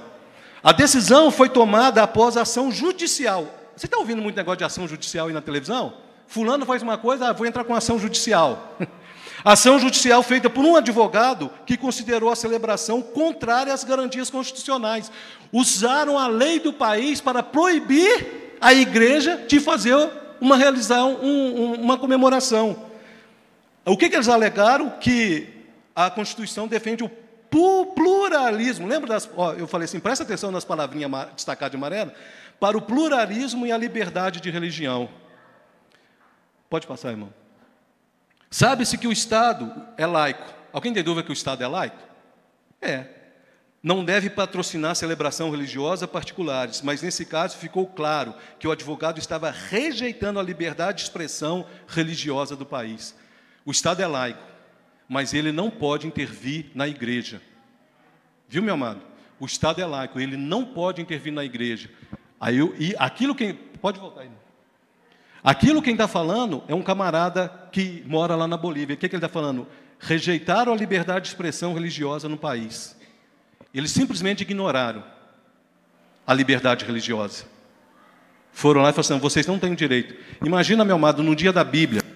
Quem sabe qual que é o dia da Bíblia aí? Não precisa falar, não. Novembro, tá? Dia da Bíblia. Se a gente resolver ali fazer um culto aqui na praça, alguém fala assim, eu quero garantir o pluralismo religioso. Entra na justiça, dependendo do juiz hoje no Brasil que pegar, meu amado, ele proíbe a gente de celebrar o dia da Bíblia. Viu, meu amado? Se você está dormindo hoje, ele proíbe a gente de estar na praça louvando a Deus. Nós não estamos, meu amado, brincando de politicagem. Nós estamos falando a verdade pura e simples para você entender. A seguir, meu amado, nós temos aí alguns exemplos. Eu já estou terminando mesmo, tá? Eu vou passar ali mais 5 slides, são curtinhos. Eu vou chamar a atenção para você para algumas coisas. Eu quero que você preste atenção nesses países que eu vou citar como exemplo, daquilo ali, ditadores aparelharam o Estado mesmo que a religião oficial fosse a cristã, eles estão perseguindo cristãos. Eu vou repetir para você. Um ditador, um camarada tomou o poder, e o que ele fez? Ele aparelhou o Estado. O que é aparelhar o Estado? Muita gente não sabe. O que é aparelhar o Estado? Ele coloca pessoas nos lugares chaves para que tudo aquilo que ele faz seja de acordo com a vontade dele ou da turminha dele. E o que eles fizeram? Mesmo nesses países, meu amado, que a religião oficial do país é o cristianismo, eles estão perseguindo o cristão. O que isso significa? Um pouquinho de gente. É tipo aqui assim, vamos supor que a gente tenha 100 pessoas aqui. Aí 20 aqui adere ao meu levante. Vou usar eu mesmo, ao meu levante. Nós não vamos aceitar. E a gente começa a dominar os outros 80. Você já parou para pensar nisso, meu amado? Como é que um pouquinho de gente toma o poder e começa a perseguir um tanto de gente? Vamos aos exemplos. Preste atenção ali, meu amado. Colômbia. Religião. Isso aqui é do site, viu, amado? Você pode entrar no site lá e pesquisar. Colômbia. Missão Portas Abertas, tá? Religião, cristianismo. População, 50,6 milhões. População cristã, 48 milhões. O país tem 50 milhões, lá na Colômbia. 48 se declara cristão. O que está acontecendo lá? Em comunidades indígenas, a perseguição tende a focar em cristãos, que se convertem das crenças da tribo. Entre as formas de perseguição, eles enfrentam prisão, assédio, abuso físico, proibição de direitos básicos e uso do território ancestral. Ou seja, o camarada mora lá numa tribo, ele se converte ao cristianismo, aí o que acontece? Eles falam assim, não, você não vai ficar aqui não, é expulso do meio deles. Por favor, preste atenção. Ancestral, ou podem ser enviados a fazer trabalho forçado. Na Colômbia, meu amado, do lado do Brasil, cristão está sendo enviado para lugar de fazer trabalho forçado. Meu amado, isso aqui é notícia. Isso aqui é gente que trabalha com igreja perseguida. E o que acontece? Muitas vezes eles são alvo para se tornarem um exemplo, então o resto da comunidade fica com medo. Bela Vista, vamos supor que vem aí uma perseguição severa sobre o Brasil. Aí eles vêm aqui e pegam, nós todos aqui, ó, eu, você, minha esposa, o pastor, e pune a gente de alguma forma para a comunidade ver. O que eles estão querendo fazer isso? Incutir medo. Se você for igual a eles, você vai sofrer o mesmo que eles. Preste atenção no amarelo agora. Outro tipo de perseguição lá na Colômbia, intolerância secular. Cada vez mais cristãos enfrentam hostilidade, abuso verbal e discriminação por sua postura em questões como aborto, sexualidade e orientação de gênero. Lá na Colômbia, todo mundo que fala que nós seguimos princípios bíblicos e que Deus fez homem e mulher, que casamento é eterno enquanto quiserem viver junto, e que nós somos contra o aborto, porque a Bíblia não é a favor, eles perseguem. Na Colômbia. Pode passar, irmão. Cuba. Religião, cristianismos e religiões tribais. População, 11,5 milhões. População cristã, 7,11. Então, tem 4 milhões a mais. Desde 1959, Cuba é governada por um partido comunista, e busca controlar a igreja de acordo com a ideologia comunista. O governo reage duramente contra vozes opositores e manifestantes. Então, quando líderes de igrejas ou ativistas cristãos criticam o regime, enfrentam prisão, fechamento de igrejas ou negócios, se o camarada for dono de negócio, e assédio do governo aos seus simpatizantes. O registro para novas igrejas, deixa eu falar um negócio para você. Preste atenção aqui. Sabe o que acontece na China? Quem aqui acha que pode abrir igreja na China? Pode abrir? Pode. A única coisa que você tem que fazer é registrar a igreja. Em qual sentido? Eles vão te dar uma cartilha e falar assim, olha, você pode pregar só isso aqui. Oh, que legal! Mas na hora que você vai ler a cartilha, é baseado no comunismo. E muitas coisas lá é contrário aos princípios de Deus. Aí você fala, não, isso aqui não. Então você não pode abrir igreja, a partir de agora você passa a ser perseguido. É mais ou menos isso aqui, tá? Para você entender. O registro para novas igrejas, com frequência, é negado, já que as autoridades querem controlar e limitar a influência da igreja, forçando muitas igrejas a operarem ilegalmente. Isso leva à imposição de penalidades, como recusa completa para a emissão de licenças, multas pesadas, confisco de propriedades ou até mesmo demolição ou fechamento de igreja, incluindo igrejas domésticas. Aonde que está acontecendo isso? Do lado da gente aqui, ó, na América Central. Que ano? 2022. Não é a igreja primitiva. Pode virar, irmão. O governo controla todas as mídias. O que é mídia? WhatsApp?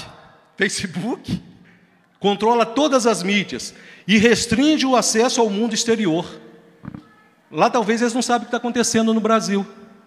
Lá eles não sabem, dependendo da situação. Quando eu falo não sabem, meu irmão, não significa que eles não sabem de nada. É controlado o que é selecionado o que é dado para eles. Este é muito difícil para os cristãos se comunicarem no país. Preste atenção na fala do pastor ali.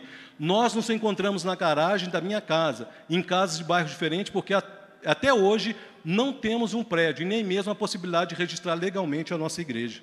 Nós registramos esse ano a nossa igreja, porque nós estamos aí antecipando algumas coisas. Amém?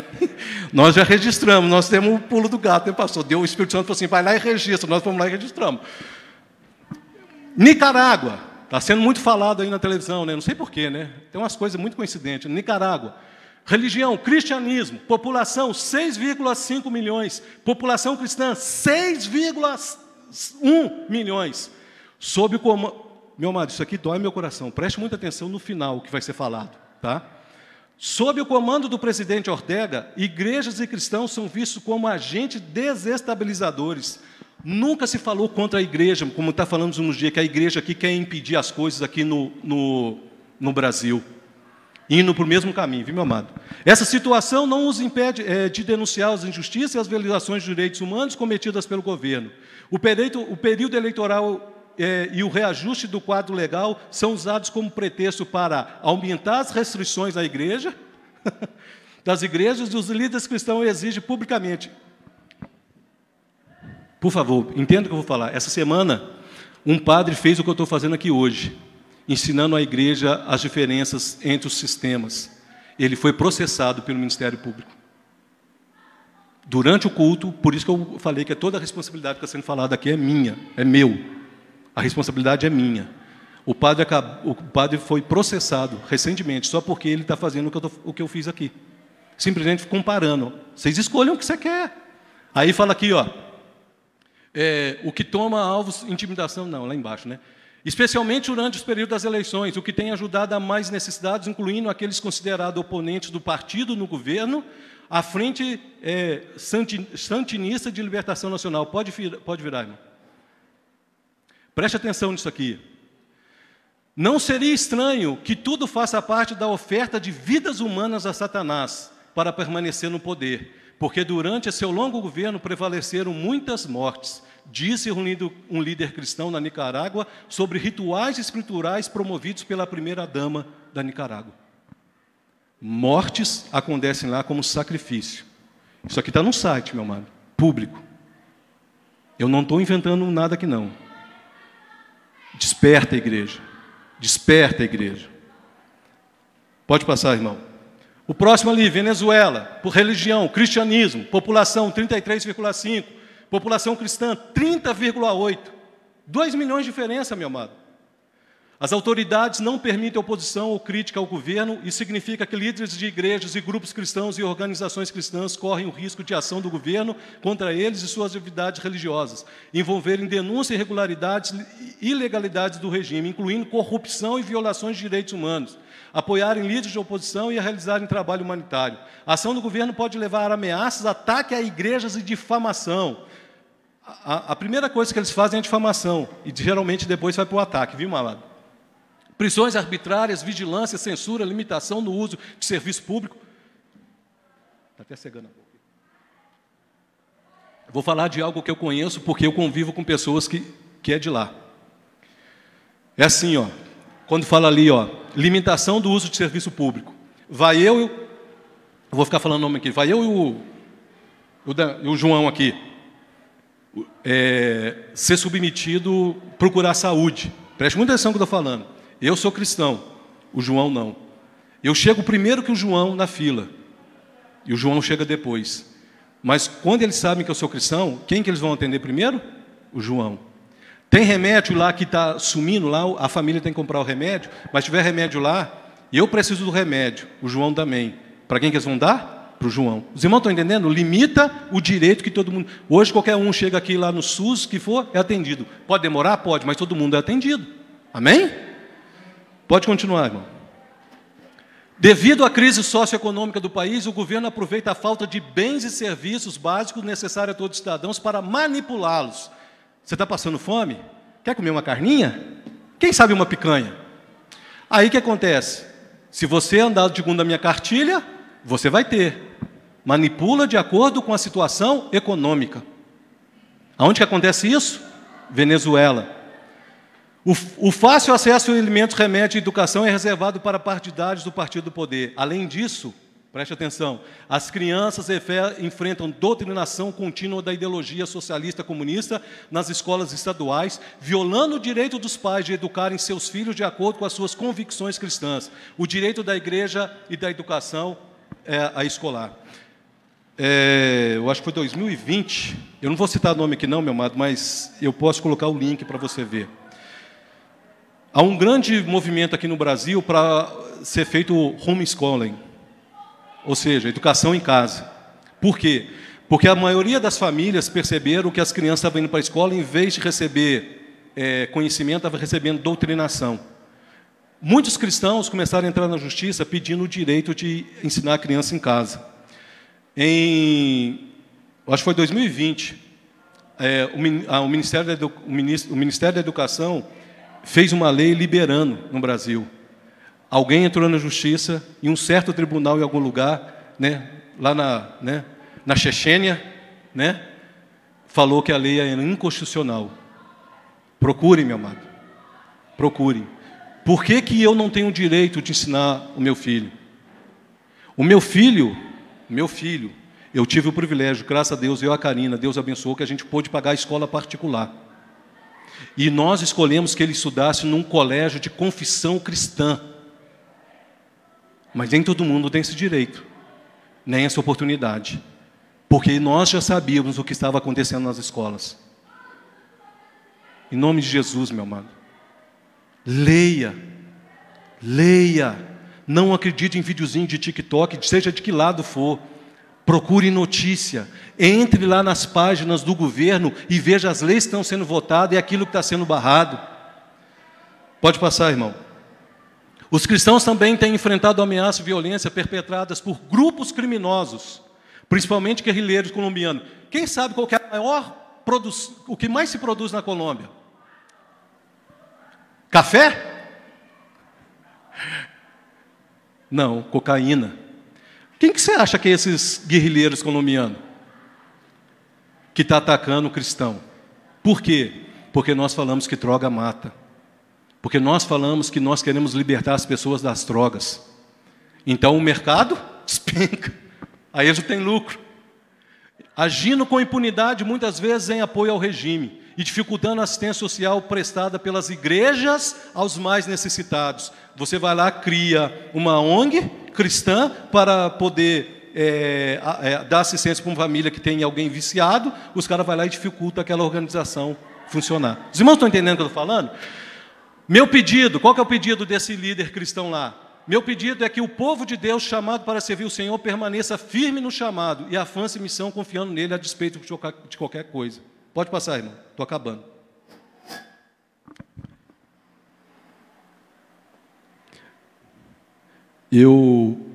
Antes de terminar, já estou terminando, eu gostaria com sinceridade, você tem dúvida em alguma coisa e alguma coisa não ficou claro, eu vou compartilhar isso aqui no nosso grupo da igreja, tá? Para você ler com calma depois. Isso também, por quê? Porque eu falei muito depressa aqui por causa do tempo. Mas para você ler e meditar em tudo isso aí. Alguém aqui quer fazer alguma pergunta com sinceridade no coração? Irmão, eu não entendi isso aqui, eu gostaria de entender melhor. Talvez se eu não quiser fazer agora, depois pode procurar eu, o pastor, aqui. Eu gostaria de ler esse texto, meu amado. Eu gostaria que você pensasse em tudo que foi falado. Isso aí não é invenção do irmão Anderson. Isso aí é baseado em história. A missão Portas Abertas existe há 60 anos. Não é 6 dias, não. 60 anos. Irmão André morreu esse ano agora. Eu servi a missão Portas Abertas por cerca de, acho que 3 a 5 anos. Não, menos, 3 anos. Sou parceiro da missão Abertas até hoje. Oferto a missão Portas Abertas, recebo a revista e oro pela igreja perseguida. Eu jamais, meu amado, jamais dobrarei o meu joelho para orar por uma igreja perseguida sem despertar a igreja por aquilo que nós estamos correndo risco de sofrer. Mas a pergunta que fica é, se vier a perseguição, você tem condição de suportar segundo a sua fé que tem hoje? Se vier uma perseguição, meu amado, você ainda se manteria fiel a Deus, como você está aqui livre hoje sentado, porque ninguém te persegue? Se você vê alguém chegar aqui e prender o pastor nosso, você teria coragem de entrar na frente e falar assim, não, mas por que vai prender ele? Porque ele está pregando a verdade? Você teria coragem, meu amado, de dobrar o seu joelho e orar por um parente seu que é viciado em droga, meu amado, eu atendi muito, mas muita ocorrência envolvendo viciado. Você tem coragem de dobrar o seu joelho e orar e aceitar que isso seja liberado do nosso povo? Eu trouxe esse histórico, meu amado, porque é comum em todo lugar. As leis vão ficando fracas, o poder do mal vai dominando, e tudo aquilo que nós pregamos, que é contra tudo isso, vai sendo desfeito, meu amado. Aí você fala assim, irmão, mas é política? Não, a escolha é sua. A Esther, meu amado, se levantou um rei lá, um camarada lá na corte do Assuero, o rei lá, e queria dizimar o povo de Israel que morava em Suzã. Não era todo Israel, era o povo que morava em Suzã. Aí o Mordecai, o tio dela, falou para ela assim, quem sabe, Esther, é para esse momento que você foi feita rainha. E ela foi lá e intermediou com o rei, para que uma lei que ele tinha sido feita, é interessante, o rei tinha feito uma lei enganado. O rei tinha feito uma lei enganado, permitindo que todo aquele povo fosse destruído. Eu, meu amado, até o último momento, eu não vou entregar para o inimigo de bandeja. Até o último minuto eu vou estar orando pelo Brasil. Sabe, pedindo o quê? Para que a igreja abra os olhos e tenha consciência do que está acontecendo. 1 Pedro, capítulo 4, está aí na tela. Versículo 11 ao 18, por favor, preste atenção. Se alguém fale de acordo com os oráculos de Deus, ou seja, se alguém que prega, como eu acabei de fazer aqui agora, fale segundo o que Deus mandou. Se alguém serve, faça na força que Deus supre, para que em todas as coisas seja Deus glorificado por meio de Jesus Cristo, a quem pertence a glória e o domínio pelos séculos dos séculos. Amém. Amados, não estranheis o fogo ardente que surge no meio de vós, destinado a provar-vos como se alguma coisa extraordinária vos estivesse acontecendo. Nada que está acontecendo aí é comum, está tudo escrito na Bíblia, meu amado. Pelo contrário, alegrai-vos na medida que sois coparticipantes do sofrimento de Cristo, para que também na revelação de sua glória vos alegreis exultando. Se pelo nome de Cristo sois injuriados, ou seja, difamados, falam mal de você, bem-aventurados sois, porque sobre vós repousa o Espírito da glória de Deus. Não sofra, porém, nenhum de vós como assassino, ladrão, malfeitor ou quem se intromete em negócios de outro. Mas se sofrer como cristão, não se envergonhe disso. Antes glorifique a Deus com esse nome, porque a ocasião de começar o juízo pela casa de Deus é chegada. Ora, se primeiro vem por nós, qual será o fim daqueles que não obedecem ao Evangelho de Deus? E se é com dificuldade que o justo é salvo, onde vai comparecer o ímpio? Sim, o pecador. Por isso também, os que sofrem segundo a vontade de Deus, encomendem a sua alma ao fiel Criador, na prática do bem. Deus, o diabo falou que a gente poderia ser como Deus. E a gente sabe escolher entre o bem e o mal agora. Amém? Você não é inocente mais, meu irmão. Você que ouviu essa pregação em casa, e você que está aqui, você não é inocente mais. Eu vou fazer algo aqui, você não se assuste, que eu vou fazer aqui agora. Eu vou fazer uma oração que eu acho que vocês nunca viram ninguém fazer. Eu gostaria que você ouvisse a oração que eu vou fazer, e prestasse atenção no que eu vou falar. Fique de pé no seu lugar.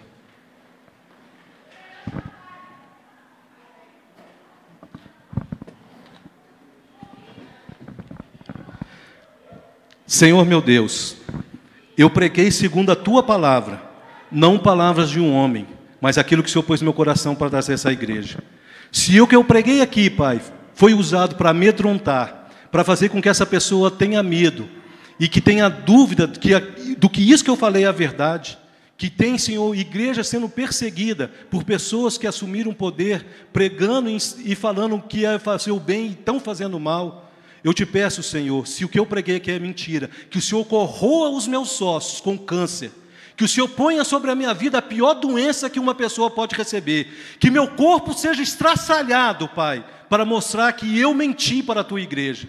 Se não, Senhor, eu te peço que essa igreja abra os olhos. Se há alguém aqui em dúvida do que está acontecendo no Brasil, e ele está em dúvida entre escolher entre o bem e o mal, que o Senhor abra os olhos da tua igreja, Pai, daqueles que estão em casa ouvindo essa pregação. Eu te peço, Espírito Santo, convença-os da verdade, que a opção da escolha está diante dele, entre o bem e o mal, entre a vida e a morte, que eles escolham a vida. Eu te peço, Senhor, que o Senhor demonstre o Teu poder, que o Senhor mostre para eles em sonho, que o Senhor desperte eles, Senhor, quando estiverem dormindo, que o Teu Espírito Santo mostre para eles toda a verdade, que o que está acontecendo no Brasil não é política, é uma luta espiritual, que tenta dominar a mente das pessoas, e que essa pessoa que está ouvindo, Pai, em casa, e que está aqui, não acredite em vídeos, não acredite em pessoas mentirosas, mas busque no Senhor a verdade, em o nome de Cristo Jesus. Amém. Que você escolha, meu amado. Que você escolha. Eu escolho a vida. Pastor.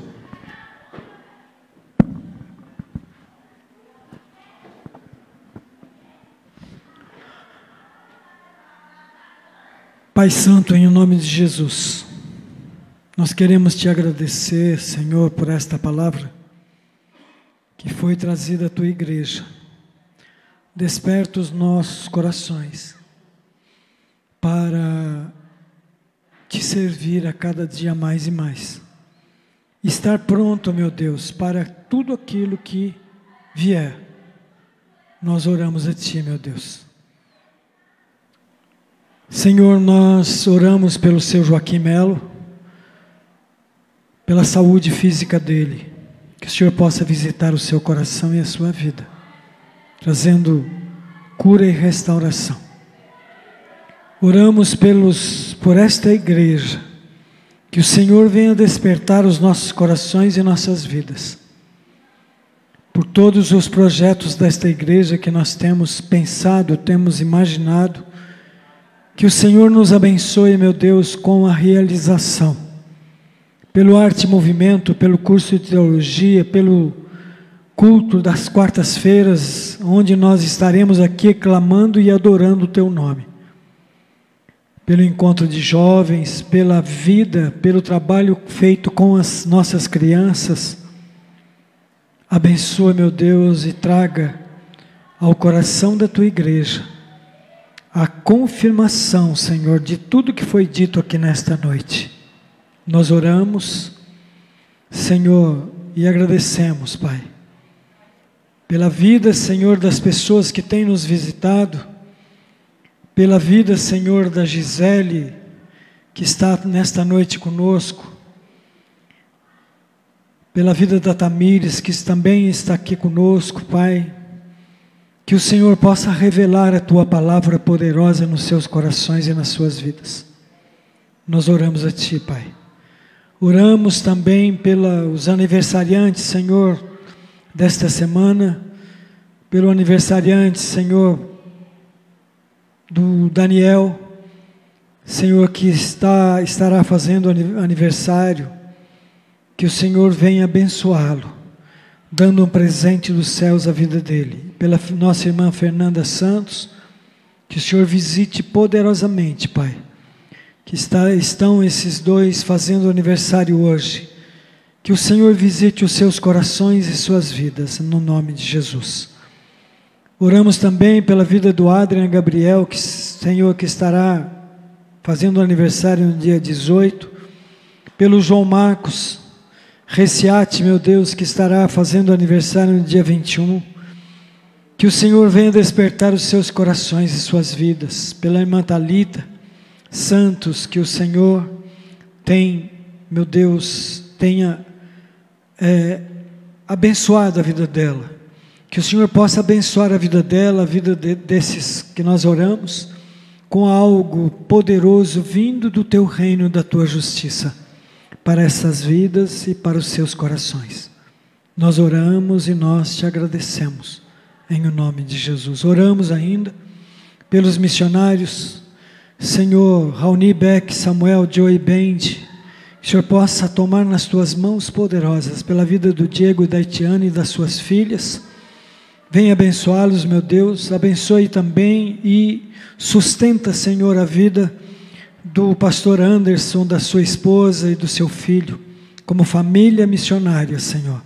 Toma em Tuas mãos poderosas, no nome de Jesus. Oramos pela nossa nação, por pacificação dos corações e das vidas. Que o Senhor venha, meu Deus, nos dar, Senhor, uma visão clara do Teu reino seja estabelecido nesta nação, e nós sejamos, meu Deus, uma sustentação, Senhor, da graça e do poder dos céus nesta nação, e haja um testemunho vivo e fiel da Tua palavra no Brasil, Pai. Nós oramos e nós te agradecemos. Despede-nos, ó Deus, na Tua paz, no Teu amor e na Tua graça. E que o amor de Deus, o Pai, a graça de nosso Senhor e Salvador Jesus Cristo, e a comunhão e a unidade do Espírito Santo do Senhor, é que nós oramos e nós te agradecemos, não só hoje, mas para todos sempre.